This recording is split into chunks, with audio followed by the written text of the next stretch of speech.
Come, come, whoever you are, wonder, worshiper, lover of believing, ours is no caravan of despair.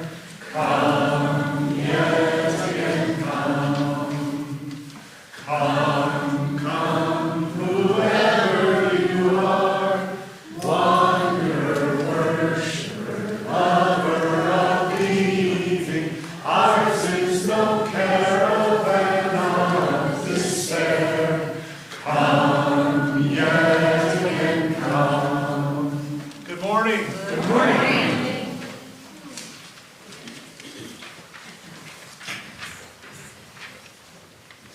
Good morning, everyone. Good morning. I am Reverend Jay, and this is First Unitarian Church. Thank you for joining us today, and welcome to those of you joining us online as well. My friends, I'm going to do the announcements, and that means it's going to be a party. It's going to go great. First of all, Tuesday is Teams Night. Pizza 6:30, meeting at 7. If you want the pizza, show up at 6:30 and stay around and do some teaming. It's fun. February 2nd is our February community night. Who has been to a community night so far? Are they not awesome? They are so fun and awesome. So if you haven't been yet, the first Monday of every month, we're doing a community potluck and activity night. This is mostly just social. We're not, working on anything for the church or anything like that, although we do have some activities that, are more sort of creative and doing things. But this February 2nd is the first one where we aren't overflowing with activities. So far everybody's wanted, there have been so many people offering to host an activity that we've had to push them off to the next one. And for some reason this one we could still use a few more activities. I don't know if it's the middle of winter or the crumbling of our society. Whatever it is, we need, if you would like to come spend some time with community and lead an activity, please talk to Amanda. Not me, Amanda. If you don't know who Amanda is, ask somebody and they'll figure it out. Okay. There's another one. In Elliott Hall, today we have a table with materials to write letters of support and cards for our congregations in Minnesota. So as we know, they're going through a lot up there. If you'd like to write them a card and just send them your thoughts and your well wishes, you're welcome to do that out there. There's other things that we have out in Elliott Hall that are actions that we can do. I'm going to talk about those a little bit later. And was there anything else I was supposed to talk about that I forgot? What? Letter writing. There's letter writing. For the Great Salt Lake. Today. Not today, but the following 2 weeks. In 2 weeks. Great. Next week is the weekend. Talk to Steve right now. He knows everything. He knows everything. All right. Yeah. No, Joan. No. No. One. Protest this afternoon at 3 p.m. at the Federal Building. Okay. Out for good. There's a protest this afternoon at the Federal Building for Ice Out, 3 p.m. All right. All right. That's very timely. So 3 p.m. Federal Building, Ice Out. Hopefully some of you all will be there. Okay. That's it. No more. No more. And now we get to move into worship. And today I'm happy to welcome up one of our lay ministers, Darlene Thayne, who will light our chalice. Welcome up, Darlene.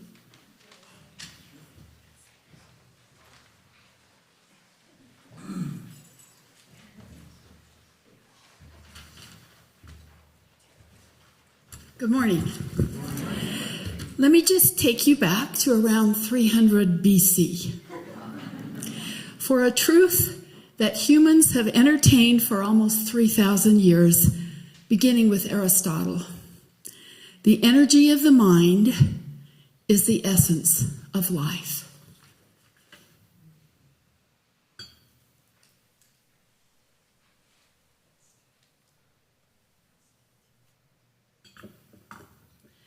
Now please join us in body or spirit to sing When I Am Frightened, on page 1012 of our Teal hymnal.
Today is our final Sunday in January, and January's lay ministry theme has been fear. So to deliver our final lay ministry sermon on fear, please welcome up Cathy Chambless.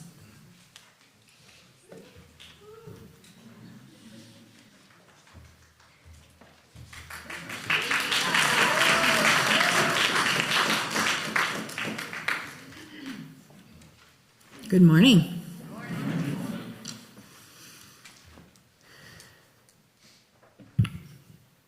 One of the most fearful moments in my life happened on an early spring afternoon outside of a closed elementary school when I thought my daughter had been kidnapped.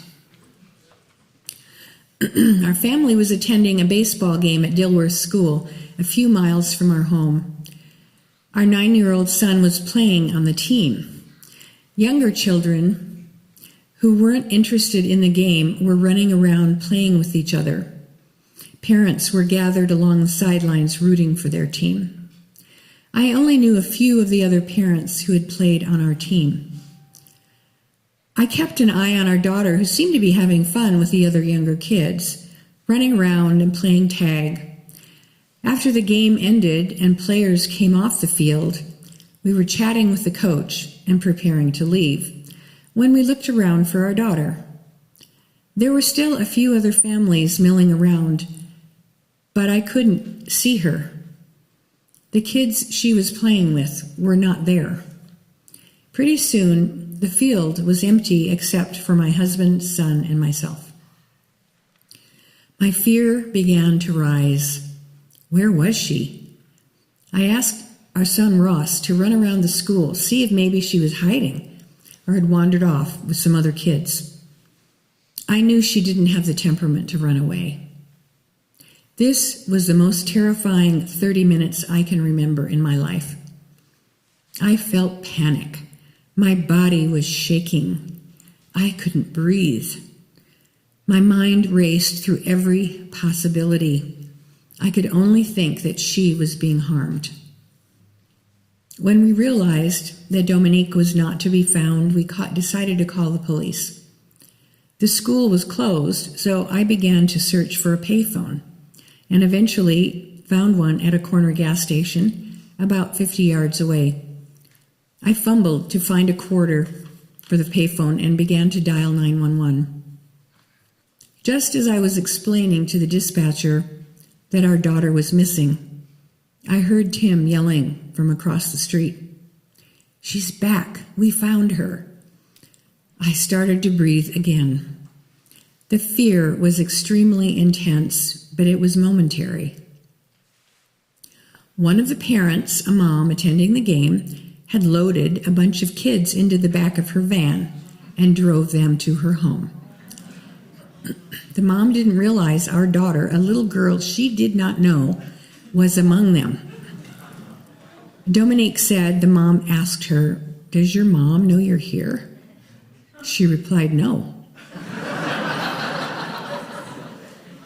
So the mom drove her back to the school and dropped her off, then drove away.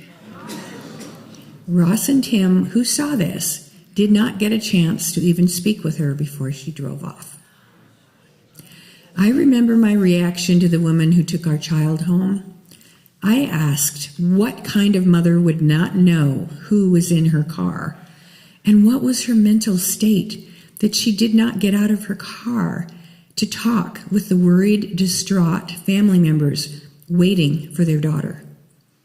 My first reaction was to blame her for her horrible inattention and to be outraged and insulted that she did not bother to explain, much less apologize for what she did. Now, after reflection and some distance, I can imagine that woman was distracted and thinking about what she had to do at home. I imagine it was not unusual for moms to transport neighborhood kids, not her own. When she realized that she had inadvertently brought home a strange child, she must have panicked. I can imagine she was fearful of the consequences. As I prepared this talk, I kept thinking about that half hour when I thought our daughter was missing. What struck me wasn't how intense the fear was, but how immense the relief I felt upon her return.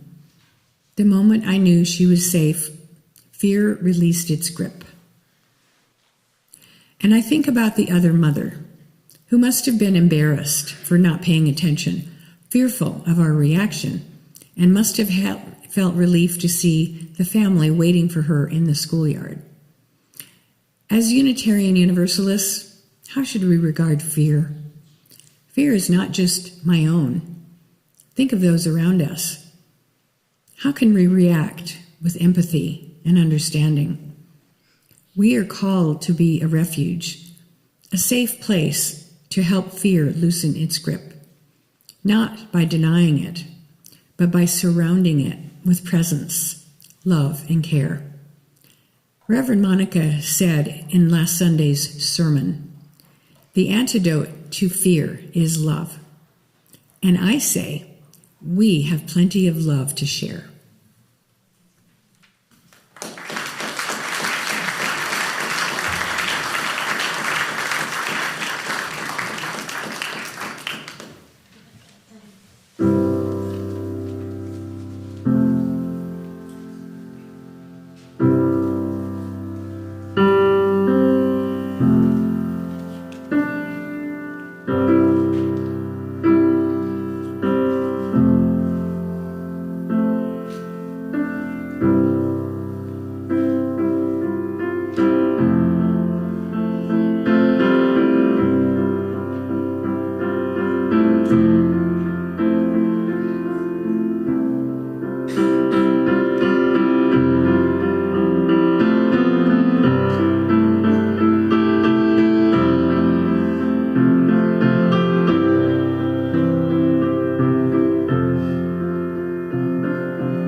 Please join me in meditation.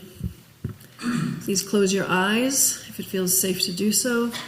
Find a comfortable seat, and if you can have both feet on the floor, please have both feet on the floor. We're going to start by breathing together. Inhale through your nose, lift your shoulders up to your ears. Exhale out your mouth, let your shoulders release down your back. Again, inhale, lift the shoulders. Exhale, release. See if you can give a little more weight to what's holding you up, the pew, the chair, the floor. One more time on your own. See if you could give any more weight away. And now breathe normally.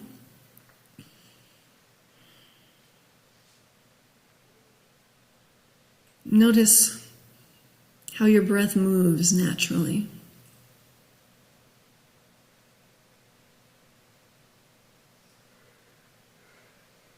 Notice how your body moves around your breath, accommodating it, welcoming it, becoming it.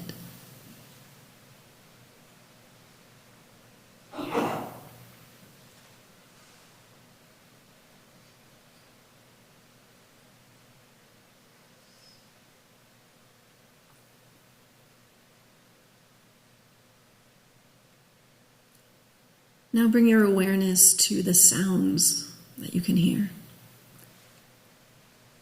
Sounds of buildings, sounds of electronics, sounds of other bodies, other people. Reminders that you are not alone.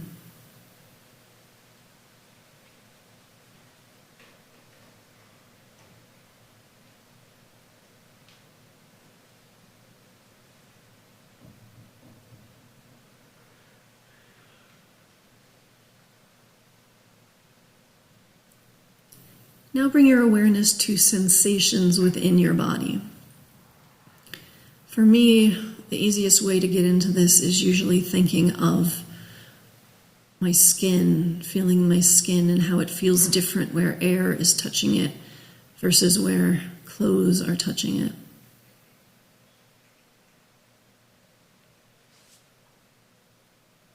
But you can also bring your awareness inside. Notice if you can feel any other area as you can feel your skin, any other organ, bone, space.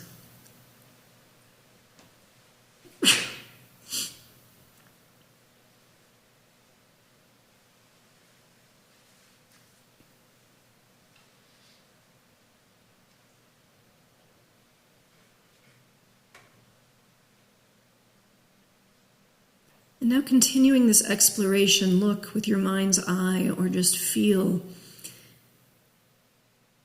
where inside of you is your fear. Where is your fear resting? Where is it living? Where can you feel it?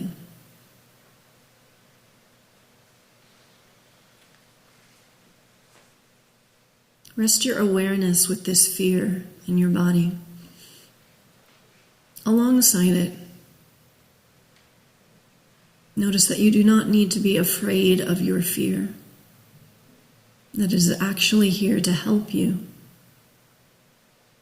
to caution you, to keep you safe. Breathe along with this fear. Let your breath get slower and deeper.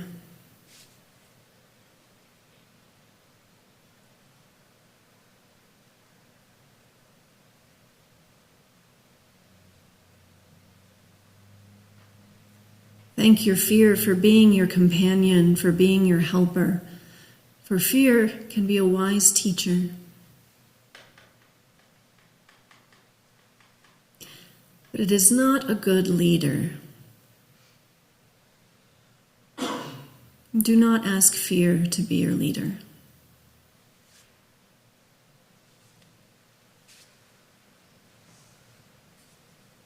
Leave your fear there, knowing that it will continue to travel along with you.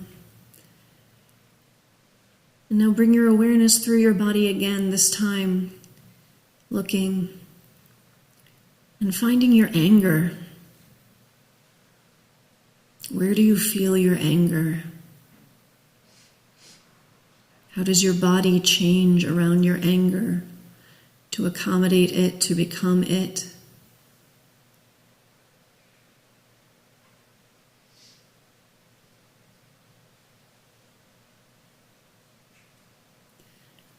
Breathe alongside your anger. Breathe into your anger. Let your breath get slower and deeper.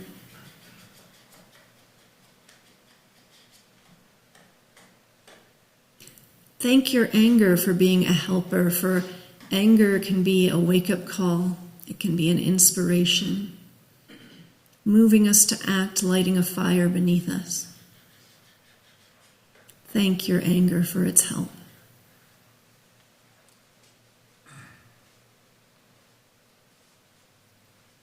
But anger is also not a good leader.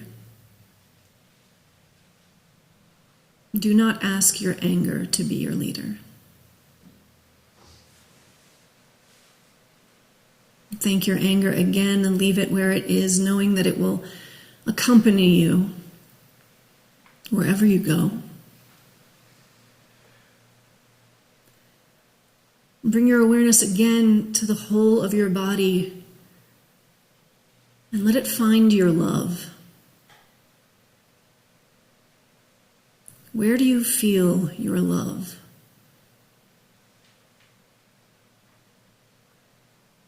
Rest into that place with your awareness, with your breath. And let your breath get slower and deeper. See if you can release anything around your love and let it grow a little larger, a little stronger.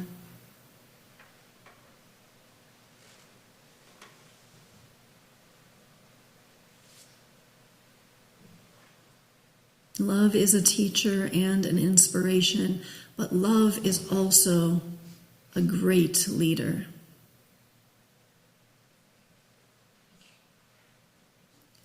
Ask your love to be your leader.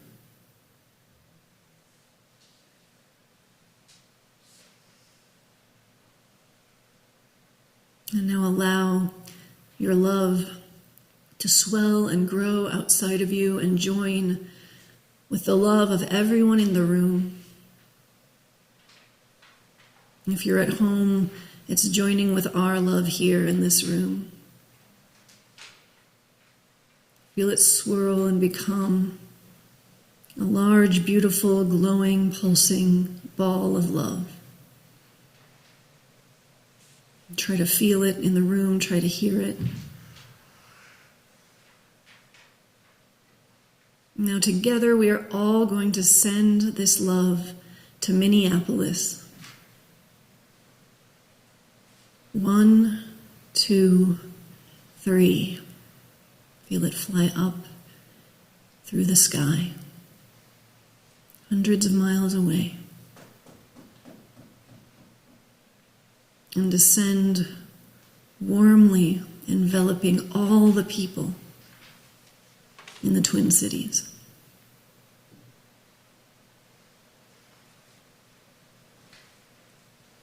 And we will leave our love there, protecting, guarding, inspiring.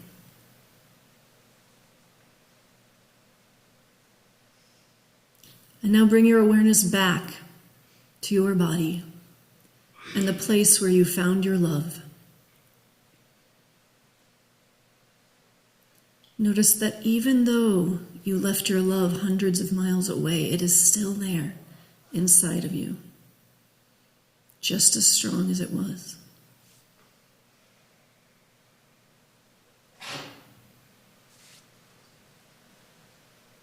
And know that your love will be with you wherever you go.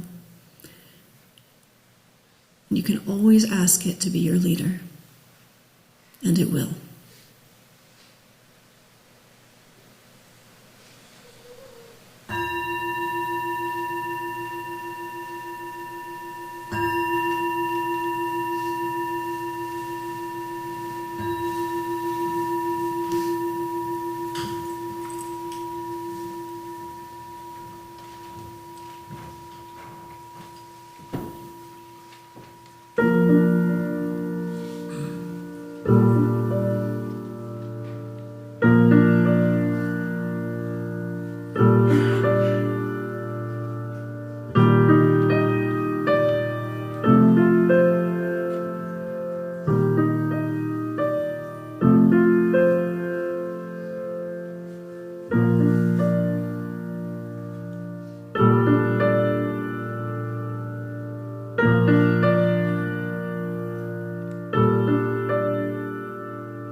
Oh, we give thanks for this precious day,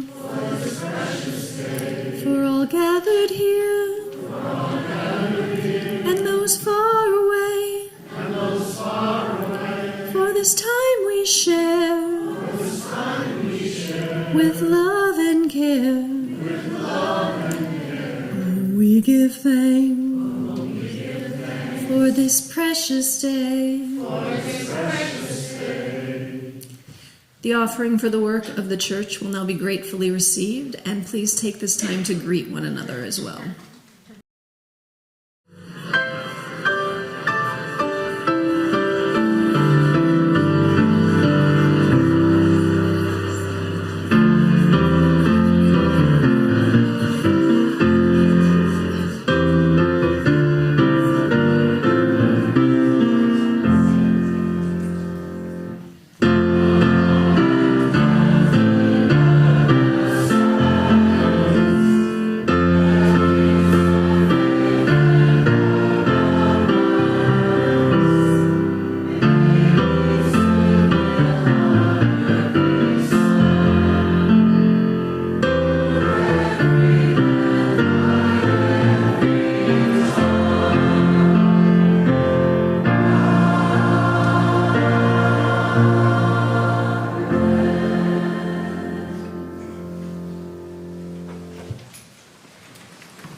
I chose the lay minister topics for the months this year, last spring, summer, and I did not know how on the nose this month's theme would be. Once again, it's fear. And since Trump was elected again, it has felt like a chaotic roller coaster with no lap bar. But this month, especially this past week or two, has felt especially terrifying. Seeing masked federal agents ripping people off the streets, tearing parents from their children. Even if you think that we need stricter immigration laws and enforcement, there is just no justification for this. It's inhumane. And I always say I am not a political preacher. I really am not, especially for a UU, but this is not politics. This is humanity. And now these agents have murdered at least 2 protesters in broad daylight in the street. And top government officials have lied about easily verifiable evidence in an attempt to not only blame the victims, but to further divide us and sow chaos and fear. Again, I do not consider this to be politics. I consider this to be humanity. And I acknowledge that the fear that I am feeling is not the same as what you might feel if you were in a situation where you might be targeted by ICE because of your accent or how you look, or because of your status or your name.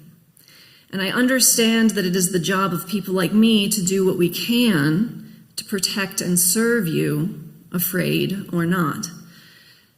So how do we work with this fear? In modern pop psychology, there are said to be 3 essential instinctual reactions to fear: fight, flight, and freeze. And I see these reactions in people's responses to the current situation. I hear people all the time say, fight, we have to fight. And they usually don't mean physical violence. But war and battle metaphors are often used even when we're talking about peaceful resistance or legislative action. And I do understand why.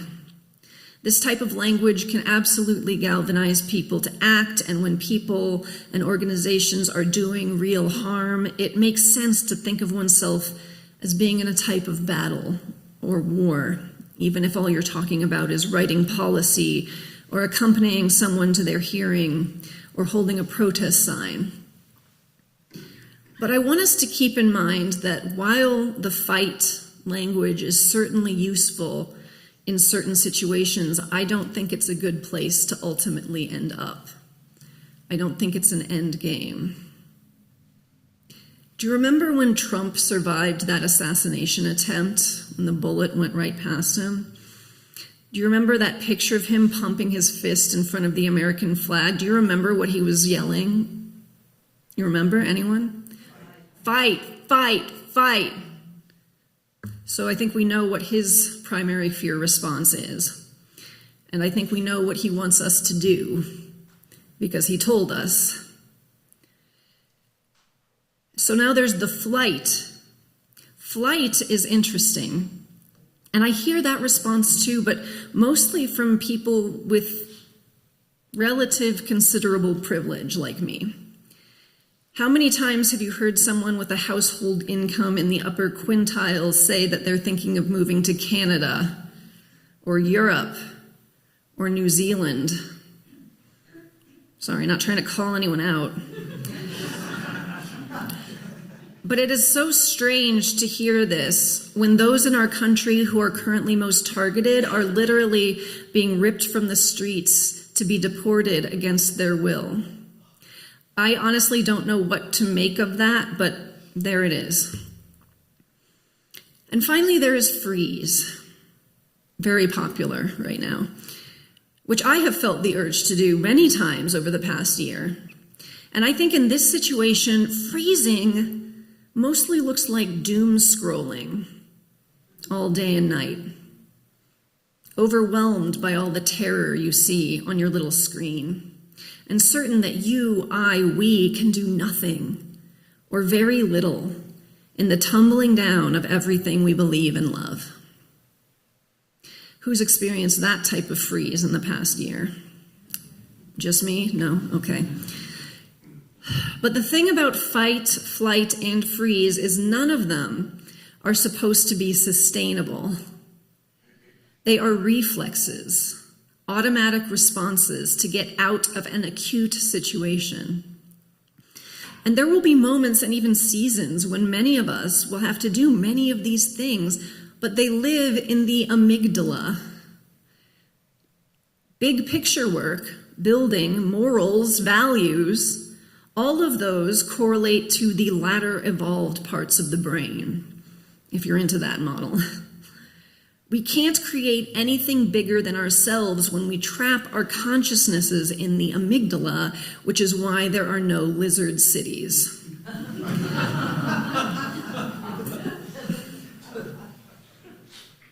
I've been thinking lately about the litany against fear in Dune, how it helped Paul Atreides pass the impossible masochistic test of the Bene Gesserit. It goes like this: I must not fear. Fear is the mind killer. Fear is the little death that brings total obliteration. I will face my fear. I will permit it to pass over me and through me. And when it has gone, I will turn the inner eye to see its path. Where the fear has gone, there will be nothing. Only I will remain. Now, Frank Herbert incorporated his studies of many religions into the synchronous faiths of Dune, and you can see some Buddhist influence in this litany. Here's a passage from Thich Nhat Hanh that has some parallels. The first part of looking at our fear is just inviting it into our awareness without judgment. We just acknowledge gently that it is there. This brings a lot of relief already. Then, once our fear has calmed down, we can embrace it tenderly and look deeply into its roots, its sources. If you can look deep into your fear and have a clear vision of it, you really can live a life that is worthwhile. So there are some parallels there, but there are also a lot of differences between the real Buddhist and the Litany of Fear in Dune. And I don't think that Frank Herbert wrote the Litany Against Fear as something that was meant to be ultimately good. Instead, I think it was meant to illustrate the worldview of the Bene Gesserit tradition to the reader, while also containing enough of a kernel of spiritual truth to be believable. After all, the Bene Gesserit are not meant to be good guys. If you thought they were, let's talk. If you've never read the book or seen the movie, they're basically a matriarchal cult of fascist eugenics yogis. One of the things that rubs me the wrong way about the litany is the I must not fear way it starts, because to me that's like saying don't think of an elephant. I don't think that's going to do any good. Another idea is that once fear passes through, it will be completely gone, because I don't think that's the case either. Even if I am able to mindfully let fear pass through me, as we like to say in the woo world, it doesn't go away. Rather, I'm just able to exist with it more peacefully and compassionately and constructively. But the kernel, the wisdom, in inviting the fear to pass through you is legitimate.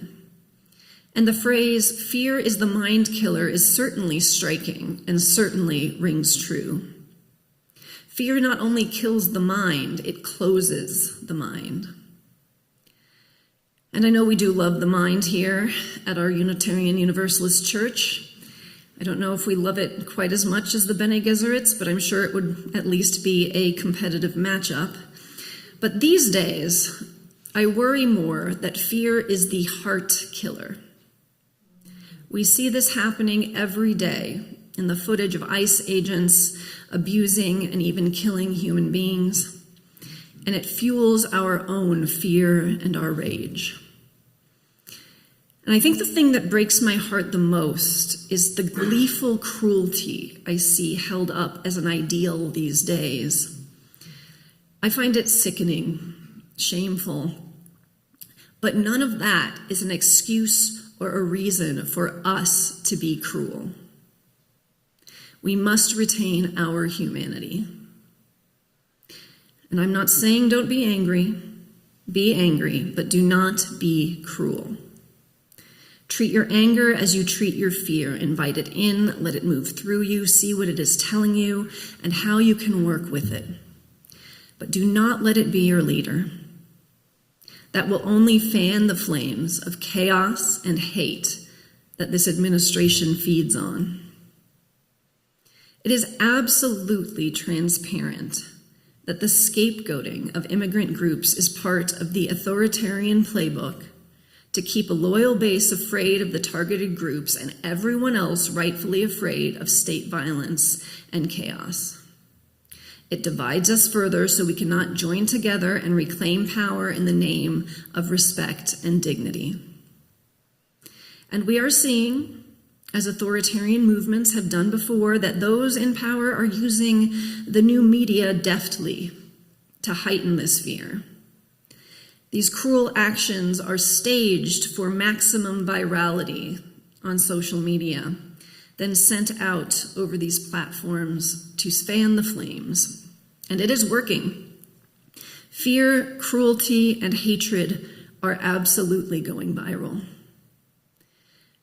As we are focused on hating other citizens, our president keeps getting richer. I urge us to break the cycle.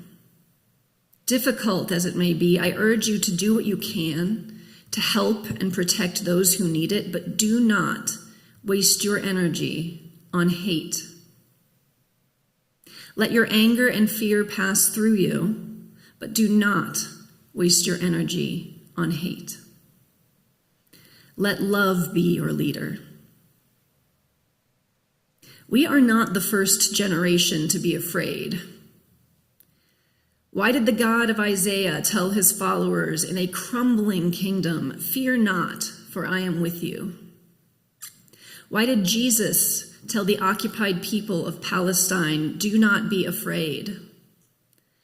Why do so many depictions of the Buddha and Shiva and other Hindu deities include this gesture? The right hand facing out, the Abhaya Mudra. Does anyone know what this means? Do not be afraid, fear not. All of this is because fear is something essential to human life, something we've had to live with forever. And I'm not talking about anxiety or neuroses or phobias. I'm talking about real fear. Fear of loss, fear of death, fear of bodily harm. It's ironic that stoking fear is one of the surest ways to isolate people, since it is one of the most fundamental experiences we all share. Here's Thich Nhat Hanh again. The Buddha was a human being, and he also knew fear. But because he spent each day practicing mindfulness and looking closely at his fear, when confronted with the unknown, he was able to face it calmly and peacefully. There is a story about a time the Buddha was out walking, and Angulimala, I practiced that, but then it went away. Angulimala, a notorious serial killer, came upon him. Angulimala shouted for the Buddha to stop, but the Buddha kept walking slowly and calmly. Angulimala caught up with him and demanded to know why he hadn't stopped. The Buddha replied, "Angulimala, I stopped a long time ago. It is you who have not stopped." The Buddha went on to explain, "I stopped committing acts that cause suffering to other living beings. All living beings want to live, all fear death. We must nurture a heart of compassion and protect the lives of all beings." Startled, Angulimala asked to know more. By the end of the conversation, Angulimala vowed never again to commit violent acts and decided to become a monk. How could the Buddha remain so calm and relaxed when faced with a murderer? This is an extreme example, but each of us faces our fears in one way or another each day. Beginning with our breath, beginning with awareness, we are able to meet whatever comes our way. My friends, what if we reframed fear? What if we saw fear as something that connects us to every other human being? What if we saw it as a starting point, a bonding place, a quiet moment to sit with one another's vulnerable humanity and see where we go together from here? I'm going to end today with a quote from Hannah Arendt. "Terror can rule absolutely only over men who are isolated against each other. Isolation may be the beginning of terror. It is certainly its most fertile ground. It is always its result." So if you don't know your neighbors, now is the time to start making those pies and casseroles. And if you've been waiting to get involved here at church, well, I cannot think of a better time to join together with your fellow UUs to stand up for freedom, compassion, and humanity. If you are feeling moved to work to protect and support immigrants in our community, our immigration justice team has several opportunities coming up. First of all, right out there in Elliott Hall, they have whistle kits with instructions that you can pick up. And if you are an organizer or a community leader, they have informative packets on how to make your spaces and events safer. And there are several trainings that you can sign up for. This Friday, there is a bystander training for communities supporting immigrants, where you can learn how to be an effective bystander. On Community Night, Monday the 2nd, we will be making whistle kits for distribution and learning more about how people are using whistles to help immigrants protect their communities. And on February 15th, the Salt Lake City Community Bail Fund will be hosting a court support training where you can learn how to accompany immigrants onto their USCIS and ICE appointments and start participating in this effort. Registration is required at that one, so you can learn more out at the Immigration Justice table in Elliott Hall. Remember, my friends, as we continue to move forward together, we can choose to follow love. Let fear be a teacher. Let anger be inspiration, but follow love. Serve love. Let love be your leader. May it be so. My friends, we're all going to practice a meditation together again, this time in song. Please rise in body or spirit for our closing hymn, number 1009.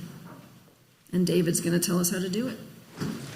We're actually going to run through the parts rather than just sing it, which is what we tried to do at the 9 o'clock service. So, if you'll notice, there are 3 lines. You get to choose whatever line you want, but once you choose a line, you stay on that line. Okay? All right. So, now we're going to start with the drum. All right? And choose what you want. If you're singing the same thing to the person next to you, switch lines. Okay? All right, so here's the drum.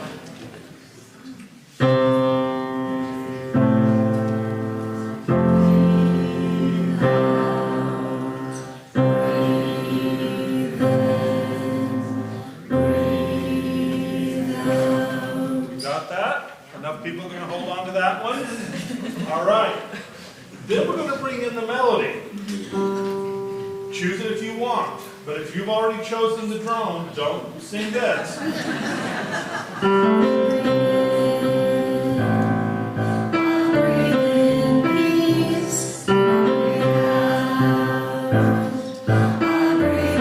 One more time.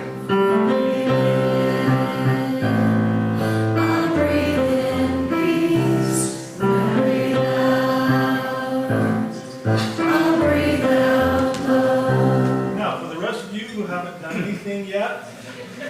This is your Sopranos. or tenors or whatever it is. Okay, I don't know what I'm doing. Again, and 1.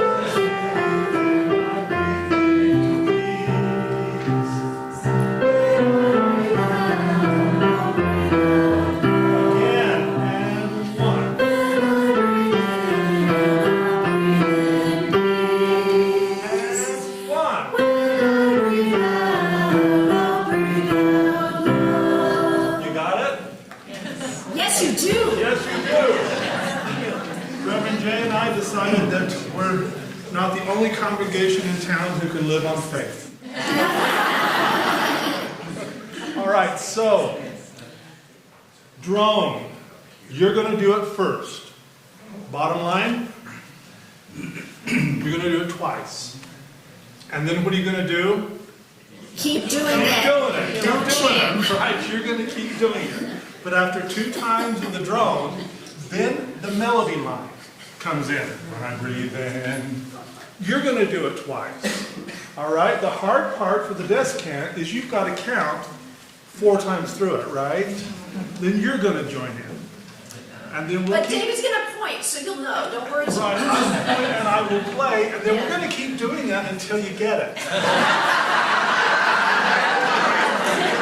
See, there's an incentive. I know, it's lunchtime. You want to make your brunch reservation? We're gonna do this. Okay, here we go. Drones. And...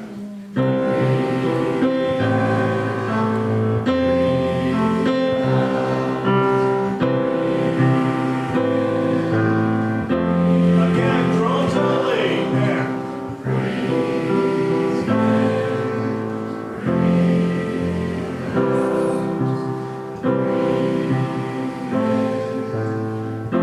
Here we go, melody.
But that was like so much better than the 9 rooms.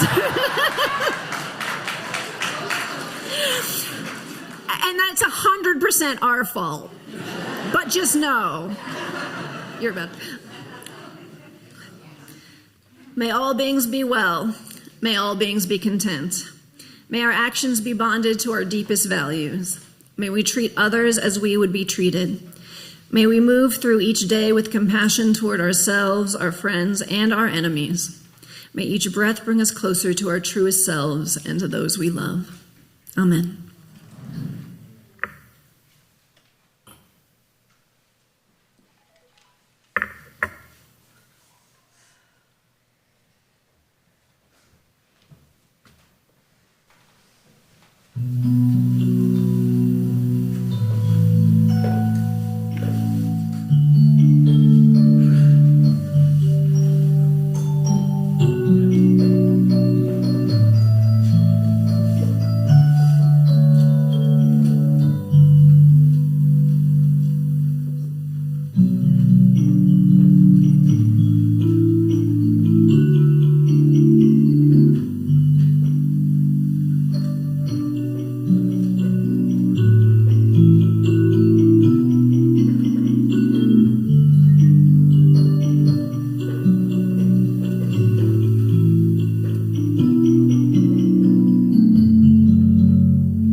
My friends, I hope we will see you out in Elliott Hall and throughout the week and month.